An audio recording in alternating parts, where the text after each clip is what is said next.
I studied clinical psychology for 3 years. And in those 3 years, I was able to accomplish a first class honors in Bachelor's of Science, graduating uni, and I am just 20 years old. The reason why I say that is because everything I learned from psychology can be implemented into marketing. And today I'm going to give you an absolute breakdown of why people invest in your brand using psychology. And we're going to go to the iPad here. In order to get someone, a consumer or a customer, to buy into your brand, you need to be able to understand psychology and use it to your advantage. So the first thing you need to understand is this guy right here that you can see, he is the founder of psychology. His name is Wilhelm Wundt. Now, the thing is with this guy is that he believed that psychology should be studied. He believed that psychology should study conscious experience, focusing on how sensations, feelings, and perceptions combined to form the human mind. I'm going to get into later why this is super important, because what used to happen is that people used to just pursue the study of biology and I guess different aspects of living organisms. I'm going to get into the reason why biology is kind of faulted and why psychology needed to be introduced. But I'm telling you, this is all going to come full circle as to how you can build a powerful personal brand. You're probably wondering, well, why is psychology important? You know, you've heard of the term psychology. You've probably heard of it before. You probably know or are aware that psychology is the study of the human mind. But the reason why psychology is important, especially when it comes to building a personal brand, is I spent hours. I'm talking like I spent so long and so many hours reading and being able to understand psychology. Obviously, I graduated from uni with the first class, so hooray. But the reason why is because I discovered something called the psychology funnel. This idea, this concept right here is actually groundbreaking. Like the whole idea of the psychology funnel is incredible. And once you are able to use this shit, I'm telling you, your brand will go from bad to great. Like it will be a damn near transformation. Trust me on this. If you give me the remainder of your time, you will walk away with something valuable. So let's go over here. The thing is, as I compared to psychology and biology, you need to understand that biology, in the terms of branding, has one flaw, right? Obviously, we have DNA, obviously, we have atoms and chemicals, whatever that is. But the flaw of biology is that biology is the study of living organisms and it has very powerful foundational concepts. If we actually look at the term biology, biology is the scientific study of life and living organisms, examining their structure, function, growth, origin, evolution, and distribution. It spans everything from microscopic cellular mechanisms to vast global ecosystems. What's the fault? You're probably wondering what's the fault. As you can see, there's so many different theories. We have the cell theory, genetics. If you've done biology in A levels, or if you're studying that right now, you'll know what I'm talking about. Evolution, energy, homeostasis, all these different things, right? Biology studies the core concepts of a living organism, however, it neglects just one important thing. Now, that important thing is what we call the study of the mind. This is the whole idea of psychology. You need to understand that when Wilhelm Wundt introduced that idea of psychology, most researchers, most scholars, most philosophers, most people all pursued biology. If you were emotional, it came down to a genetic, it came down to a gene, it came down to you being the son or daughter of XYZ, right? People just looked at chromosomes and were able to identify your certain characteristics, your traits, your behavior, your cognitive behavior, your thoughts, your expression, down to the whole idea of it just being a pure biological state. Yes, biology is super important, right? When it comes to how you feel, how you process things. For example, when you get angry, a biological thing that is actually real, that's quantifiable, that you can say is real, is your blood might get warm, your face might get hot, you genuinely might get more aggressive because biologically, emotions are also a chemical reactions. The E in motion stands for energy emotion. But this is the issue with biology. Biology does not cognitively explain emotion, the process of thoughts and why we are compelled to act or reason in a certain way. So if you really look at why psychology is so important, aside from personal branding, is the idea that most people base down their whole identity, their whole concepts, all of their behavior down to biology. This is the whole argument, the age-old argument, live by design, not by default. Living by design is using psychology to be able to shift your ideas, to be able to shift your literal neural patterns, to be able to think or process information differently. Biologically, you can be chemically or neurologically engineered to act in a certain way, but psychology allows for change. That's why, for example, we have things like CBT therapy. For anyone who doesn't know what CBT therapy is, it's just cognitive behavioral therapy.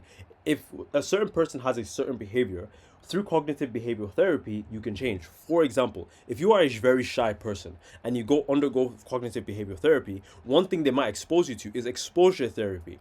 A form of exposure therapy nowadays is social media. When you record a video and you post it online, that's a form of exposure. You're exposing yourself to an audience. Another a bit of exposure therapy might be public speaking. You might go out, like they might encourage you to go out to a public place and talk to a bunch of different people, or to try publicly speak, or go to an event and just, involve yourself. The whole point is psychology has bridged the gap between what humans thought was not possible, and that is change.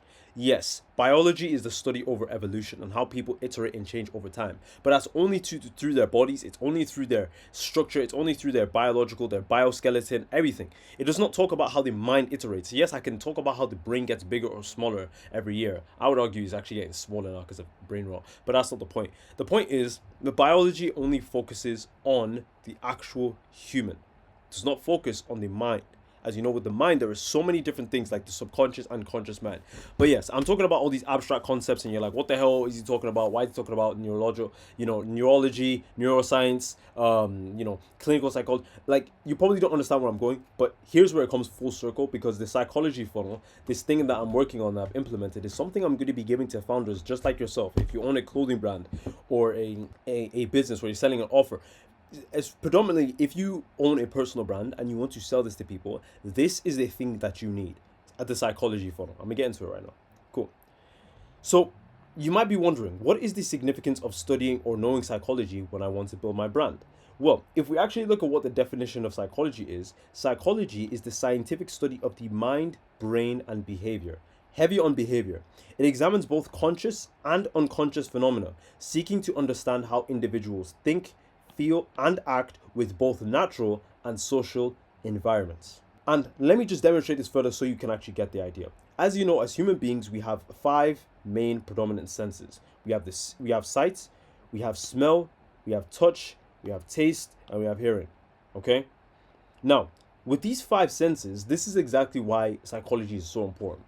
With all your 5 senses, most of them being on your face, you're able to perceive the world around you. You can tell the difference between what something is real and what something is fake. If you look at my room right now, you see a freaky mannequin up there. I promise no freaky shit. You'll see a straw hat, one piece. You see a YouTube plaque in the back. You'll see a bunch of things in my environment. You can visually see this. Right now, in order to hear me or process the information I'm giving to you, you're using your ears. You're listening to me.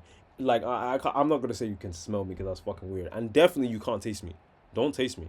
Don't try that shit. But right now, 2 of your main senses are being engaged, both your sight and your ears. That's how you're able to receive this information. Now, this is where psychology gets so interesting, because psychology is so important. And just to give you a fact, even with all your 5 senses, your brain does not possess situational context. Let me explain.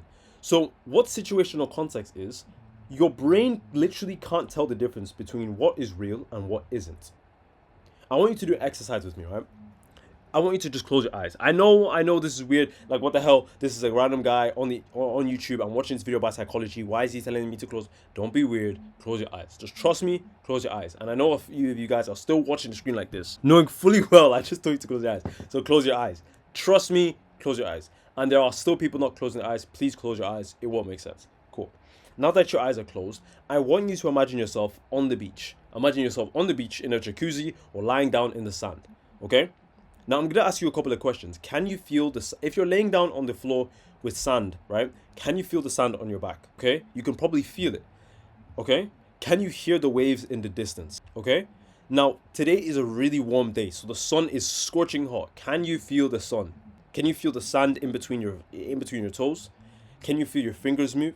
Can you hear things? Can you hear people running in the background? Cool. Now open your eyes. What just happened there is you were able to feel all those feelings still using the exact same 5 senses, even though you weren't at the beach.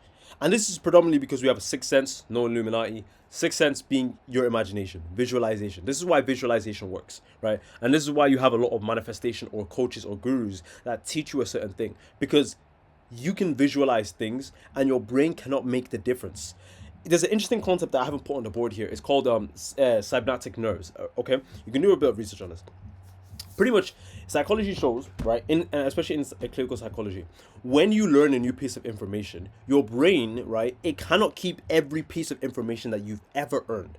ever learned. So it needs to stay efficient. How does it stay efficient? Number one, it literally dumbs down or waters down a lot of the information into triggers. So rather than me remembering this is a pen and I need to hold the pen in this position, I just need to see maybe the tip of the pen, and then my brain will be able to register that this is a pen.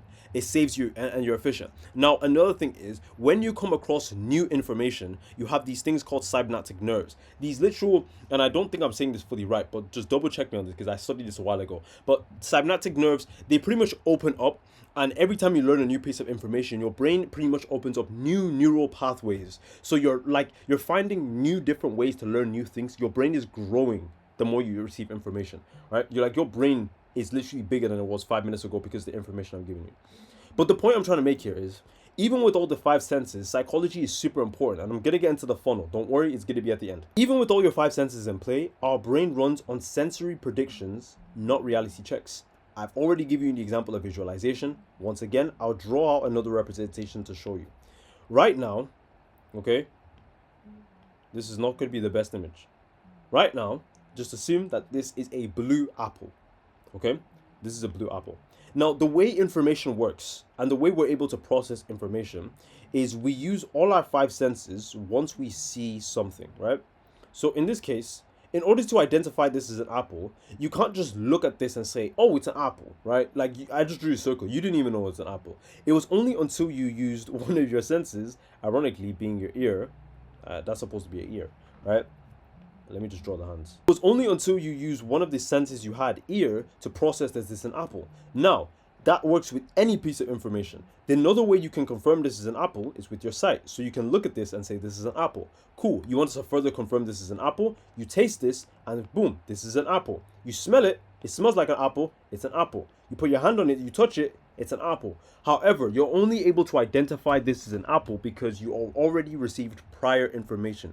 Okay, you already received prior information, so you know what an apple is. But anytime you come across new information, you have to use some of your sensory organs to be able to determine something. This is the reason why we're able to see things. And when I'm saying sensory organs, I'm talking about your five senses: your eyes, nose, mouth, taste, whatever, blah, blah, all that jazz. The point is, you're able to process pretty much everything because of your five senses. They are responsible. So this is why when you feel anxious, anxiety feels anxiety feels real because it's an emotion, it's a chemical reaction that dwells in you, yes, but your brain starts creating narratives. What is a narrative? A narrative is just pretty much a story your brain makes. All right, let's say for example you drop a vase on the floor and it breaks, and now you're scared because you have a thought that, oh, this vase is broken, or this vase, however you want to say it, is broken. I'm in the UK, but I don't even sound like I'm from the UK. Besides the point, the vase is broken. My parents are gonna get mad. I'm gonna have to pay for this. Boom. Can you see how you're going in a pattern? You're pretty much going in a sequence. You're thinking in a form of sequences, and your brain is creating a narrative based off what you already know. So that's why anxiety feels real, because number one, your brain can't tell the difference between you being like your parents not even being mad with you in the actual moment and you actually imagining your parents being mad with you. It's the same thing in your mind. That's why you feel anxiety, because your brain is manifesting that emotion.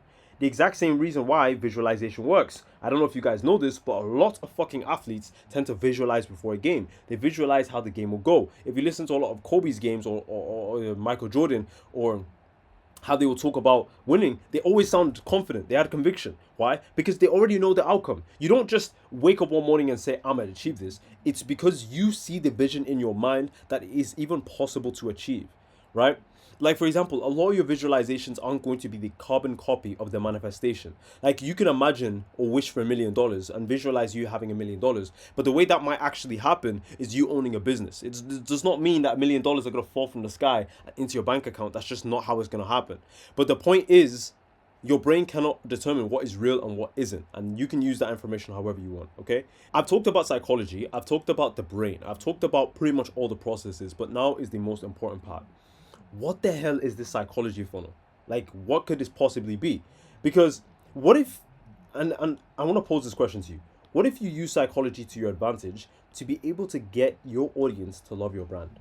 What if you were able to, not manipulate, but what if you were able to convince a fuck ton of people to like you, to love you, to be convinced that you are a certain person, to have an idea of who you are, make a suggestion based on your persona, your identity, and Using psychology, you make them love the brand.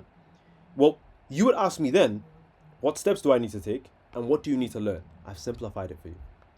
There are 3 steps in order to make a brand so fucking powerful. Forget about funnels. Like, obviously that's ironic because this is a funnel, but forget about top of funnel, middle of funnel, bottom of funnel, content pillars. All that is the basic shit that everyone talks about. Like, I'm not going to talk about a fucking top of funnel, bottom of funnel, middle of funnel content here. That has no place here. It's not going to help you.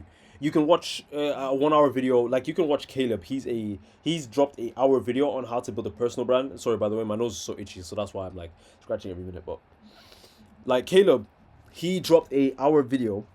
So Caleb dropped an hour video on how to build a personal brand, and he talks about content pillars and all the funnels. So if you want to learn about funnels, you can, but that's not the point here. What I'm trying to teach you is something more abstract that you can use that no one else is using. No one is using psychology, okay? And that's why I'm gonna give you the first one. So boom, this is the psychology funnel. Let's get into it. So the way the psychology funnel works is in 3 parts.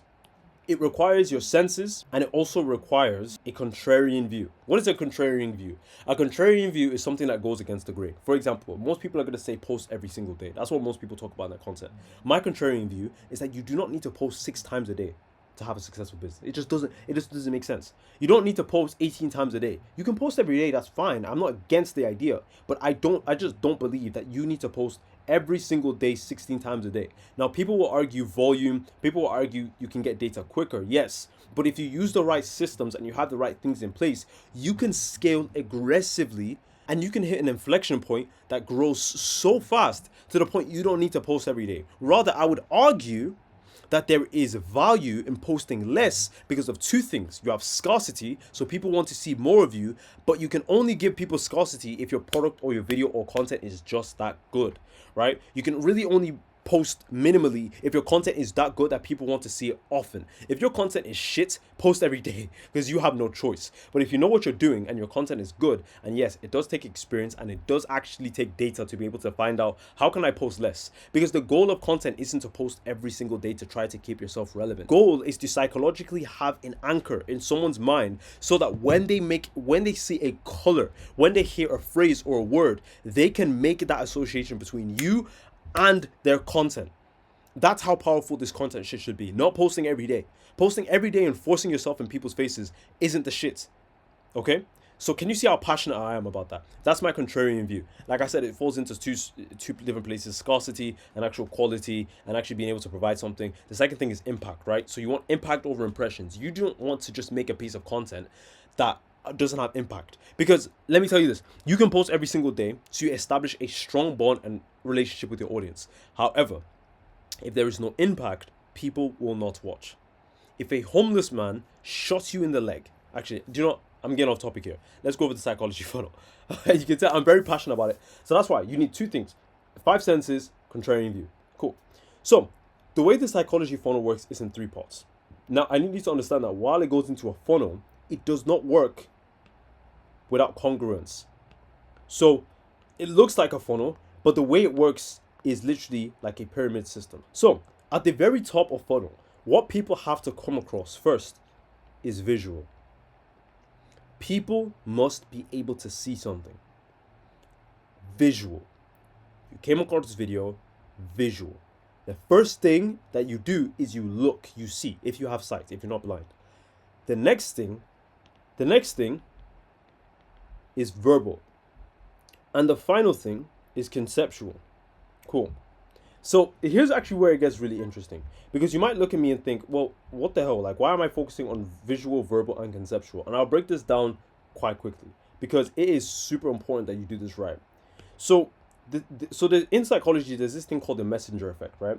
So pretty much, let me try to draw this for you. So for example, if I was to draw you 2 different characters here, right? One red, one blue. And they gave you the message, right?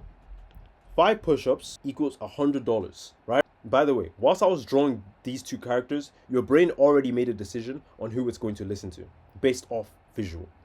So, and I'll ask you now, 2 people come to you, one red, one blue. They both give you information and they say, if you do 5 push-ups, you'll get $100 from me. I guarantee you. Who are you more likely to trust? The red or the blue? Now, this is where it gets a little bit nuanced because some of you guys may say red, some of you guys may say blue, but overall, the interesting thing is most of you guys are going to pick blue. The reason why is because blue has the form of association of trust, right? If you look around, blue is everywhere. Blue is in the sky, blue is in the water, blue is in, like I have blue here, okay? Now, the thing is about red is red stands out. Red is a bit bold. It's a bit intimidating. So psychologically, with this information, if a fully red man and a fully blue man came to you and said, if you do 5 push-ups, I promise you I'll give you $100. The blue one you're most likely going to listen to, and the red one you're most likely going to be skeptical. You can obviously do your research on this. But the reason why this works is because of a concept we call, or I call, that I've discovered once again, called the messenger effect.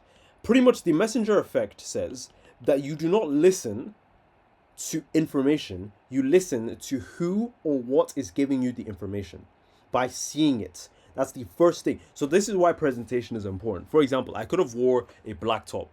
I could have wore a purple top. I could have wore a different color top. White conveys purity. White conveys conviction. White conveys a lot more clarity. So you're more inclined to listen to me. I'm holding another visual thing. I'm holding an iPad and a pen. I sound like I know what I'm doing, right? So messenger effect. I've given you the information. Based off my look, your brain has already made a decision to think, I'm going to take this guy seriously. But cool. The interesting thing about visual is that not everyone will be able to perfect visual. Why? Because either they don't understand, or either they're misunderstanding it, okay? Or they're just choosing not to do it. The reason why I'm saying people misunderstand it is because right now you're in either one of these two categories. Either your visual is ass, or your visual is just wrong. Now, there's a difference between ass and wrong. What I mean by that is, and let me try to get another space here so I can draw. What I mean by that is, with your visual, either your visual is ass because you just look like a person not worth trusting, right? You probably right now look like the red man. You're probably the red man that asks or says to another person, if you do 5 push-ups, I will give you $100. But no one's going to trust you because they've already made an association in their mind to think you're untrustworthy based off the messenger effect. Or your visual is actually wrong. And what I mean by that is, rather than being a blue man, you're a green man. So cool. If you're selling streetwear and the way you look jagged, you look homeless, right? But you're saying that that's fashion. Well, don't be surprised that people don't want to buy. Because if there is not a correlation or if there's not a direct relationship between how you look and what you're selling, if you do not look like the person that's actually selling the shit, no one is going to buy, right? That's got nothing to do with your visual being ass. You just literally just don't look right. I've seen a lot of creators that look very smart but dress like they're not. And there's no problem with that. But the thing is, your audience or the people that are more likely to resonate with you will resonate with you once they see that you look in a certain way. Now, another thing and another nuance I'd like to break down is because visual really, really extends to a lot of things. This is why I've done extensive amount of research to be able to get this in a way that I can explain it to you simply. The reason why visual, so when I'm talking about visual, I'm also talking about presentation, what you wear, how you look, right? Like one of the first things, one of the first things I would tell clients, right, is go get a haircut, go clean up. You want to post a video, go get a haircut. Not because you're impressing anyone, it's because number one, it does 2 things for you. It makes you look more presentable and you foster a level of self-confidence. Now, visual isn't only just about looks, so forget about looks out for a minute. It comes down to even other things like color. And by color, you can break this down to how the color theme of your page looks. Like, for example, your color theme for your page right now could be like black. Like it just probably looks dark, so people just don't trust your content. Or your color theme could be light, or your color theme could be, I don't know, orange or pink or purple. The whole point is visual is broken down into so many subsectors that it's going to take you so long to try to figure this shit out, because it took me so long to figure this shit out, but I know exactly what type of thing that you need to do. A previous video I talked about how I'm going to make a personal brand that makes me 6 figures, and I only talked about the first layer of visual, which was just looks. There's other things like color. Okay, and then when you start to get a little bit more technical, you start to look into things such as associations. For example, associations down to even graphics. Like graphics, and by graphics I mean like in your video, things like text. Like what font do you use? Do you use the same font? Okay, how do you edit? down to the way, how do you edit your videos? How do you edit your content? Like, if people know you edit your content in a certain way and they remember that, they will automatically resonate with you before you even saying a word, okay? Here's the thing. It's so interesting because that's only one leg of this pyramid, right? Because like I said, it flows like a funnel, but it works like a system. Because here's the contradiction. Here's the contradiction. So you can't have a good visual without having a good verbal and a good conceptual. The reason why is because verbal is literally just your tone. It's what you say. It's how you say it. It's the tonality, inflection. And there's so many different subtopics on verbal. I can do that in another video. Today, I just want to focus on visual and then I'll get into conceptual. But I want you to understand the process behind this. And this is something I reserve for my clients to help them and teach them and scale. And by the way, if you're interested whatsoever, you know I have to pitch. If you're interested in being able to implement this funnel into your own page, you want me to audit your page and look at it, then give me a DM on Instagram and I'll get to you. Don't worry, I got you. The reason why you can't have just a good visual, and this is why people fuck up. So I see this so much online. There are so many coaches and people who own personal brands, and it's actually hilarious. They'll try to copy the Nick Setting method. I don't know if you guys know. So Nick Setting is a big creator that, he was able to define his content pillars, his ICP. People love his content, but people love his content because he's congruent in all three areas: visual, verbal, and conceptual. Now, there was a lot of people as well who all of a sudden now started to make content similar to Nick Setting. And by that, I mean they would get high quality cameras, they'll stay in the studio, they'll rent out places, they will edit it in the same font, the same style, using the same music. The messenger effect literally says, you look like everyone else, ignore. Like, you look like... There was an experiment done by this German psychiatrist. Her name was Van Heisvogog or something. I'm going to search it up. But anyway, she did an experiment where she took a bunch of participants. And in the experiment, what she did is that she showed about 20 people the same thing. But occasionally, she would show them just one different thing, right? And what the study showed is that all the participants, damn near all of them, would always focus on the outlier, the thing that was different rather than the thing that was the same. Because you would think, if I'm seeing a lot of the same thing, that would capture my attention. No. The one outlier captures your attention. And this is where most people F up. They get the visual right, so they look the part. But their verbal, their verbal's ass. And by speaking, I'm talking about articulation. They can't pass the message across. Granted, not everyone is going to be the most educated or most smartest person in the room. But the fuck up you make is because you look the part, but you don't sound the part, it's like, I don't trust you. Now, here's what even gets worse, right? If you look the part and you don't sound the part and you don't have a contrarian view, you look right, but theoretically, you don't sound right or you don't stand for anything. So you're just everyone else. You're literally everyone else. You're not different. You're just everybody else. And that is a problem, right? This is what I need you to understand. You also can't have visual and verbal. You can't look the part, sound articulate, but not know what you're saying or have something to stand for. Because if you do not have a contrarian view, you are the exact same as everyone else. You're going to post content that is the exact same as everyone else. You're just another copy and paste of another creator that has a high quality camera. And the crazy thing is, most people nowadays don't even need a high quality camera to build a personal brand. Bro, I record off my iPhone 13 and my iPhone 13 Pro Max and use a mic. Bro, I'm good. I don't need, don't get me wrong, I have a good camera. I have a Sony Alpha 6400 that costs just under $1,000 that I could be using for my content. I don't want to use it. I want to use my fucking phone. Because I understand that if I have the visual, but if I do not have the verbal or conceptual, it doesn't mean shit. So that's why you need your own contrarian view. For example, mine is you do not need to post content every day. You don't. You just don't. You don't. You can if you want to, but you just don't have to. You don't have to post every day to grow. Let it be impactful. You can be that creator that posts once every other day or once every 3 days, and you just move and just rivet people. You cause people to just want to make a change in their life. I even argue, you know what? I'm so passionate about that shit that I'm not going to talk about it. Cool. Now, the next thing. You can't have a contrarian view and also sound like what you're saying, but not look the part. For example, would you ever take advice from a man that looks utterly homeless and he's from the street, even though he's giving you the greatest advice? You would listen to it, you might internalize it, but you're not really going to walk away thinking that, oh, fuck, damn, let me pay that guy like 10,000. Let me just do that, because he sounds like he knows what he's saying. Trust me, having a contrarian view isn't rare. Right now, if you sat down for 5 to 10 minutes, you could realize what your contrarian or what your controversial view is. It's not rare. Sorry, I hate to break it. Having a rare view isn't really rare, okay? So, yes, This is why it's super important. You can't have visual and controversial and not be able to present your words or ideas. It just won't look the part. Now, there are times, for example, where you can kind of go against the grain, that it works. It can, like there can be cracks. Exceptions don't break the rule. For example, you could have a good verbal, a good controversial, and you could be able to convey your ideas that in a way that makes sense. An example of this is right now, I'm not in a flashy background. I'm in my room. You can see my basketball hoop. You can see my fan. You can see my cupboard is even open. Like you can see my. The reason why things like this work is because of outliers, like authenticity. Like this is a way, and ironically, this still fits back into visual because if everyone in your niche is trying to perfect their background, you have a messy background. Show people a different visual. So this is the whole point and concept of the psychology funnel. Once you have an incredible amount of intentionality, the funny thing is you won't have to sit down and ideate and think for 8 hours on how can I do XYZ. It becomes a part of your identity. I can use any single environment because I've understood this psychology funnel and just be able to market that in a way. I've been making content for a couple of days, posting content, just testing things, and I've been getting likes and views and shares from people who have brands that are 10 times, 100 times bigger than mine. But why?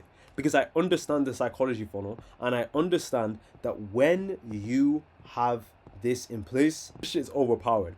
And I'm telling you, give it a couple of months, everyone's going to start talking about the psychology funnel. Everyone's going to talk about the visual, verbal, conceptual, etc. But in total, this is literally how you build like, dude, I want you to understand that you just got the blueprint to be able to build a fucking brand so crazy that like you have no excuse now. So go make that brand and go make this shit win because it's all down to psychology. If you do want to see more content like this, subscribe because I will bless you with all the psychology and you don't actually need to go out and study it. And if you can't be asked to be able to study like about 20, 30, 40, or go through 3 years of university to try to get a first class into clinical psychology, which is actually arguably the hardest psychology in the world. But if you don't want to do that, you can if you don't want to do that, you can DM me on Instagram. We can actually get together and start working. But yeah, look forward to speaking with you. Good luck with your brand, and yeah, let's get this going.